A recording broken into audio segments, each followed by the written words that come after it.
Γεια σας και καλώς ήρθατε στο Mama Pinao TV. Είμαι ο Τάσος και σήμερα θα φτιάξουμε τέλεια σπιτική κέτσαπ. Πεντανόστιμη, πολύ θρεπτική, πολύ υγιεινή και συνταγή δική μου, Πάμε να τη φτιάξουμε. Σε τηγάνι, σε μέτρια προς δυνατή φωτιά, ζεσταίνουμε ελαιόλαδο. Κόβουμε κρεμμύδια σε πολύ λεπτές φέτες και τα προσθέτουμε στο τηγάνι. Ανακατεύουμε με ξύλινη σπάτουλα μέχρι να γυαλίσουν. Προσθέτουμε ψιλοκομμένο σκόρδο. Σοτάρουμε τα λαχανικά καλά. Στη συνέχεια ρίχνουμε καστανή ζάχαρη και ντομάτα κονκασέ ή φρέσκια ψιλοκομμένη. Ανακατεύουμε ελαφρώς και ρίχνουμε το μιλόξιδο. Προσθέτουμε χυμό μήλου, ο οποίος θα δώσει καταπληκτικό άρωμα και υφή στη σπιτική κέτσαπ μας. Ρίχνουμε λίγο τζίντζερ για πιο πικάντικο αποτέλεσμα. Ανακατεύουμε καλά να ομογενοποιηθούν τα υλικά.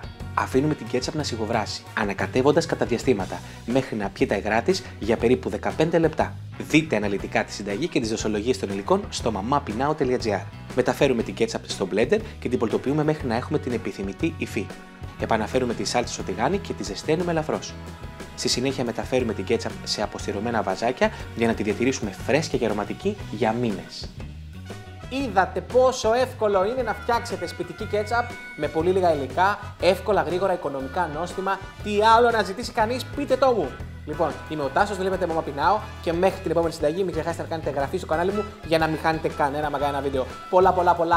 Πολλά φιλάκια, γεια σας!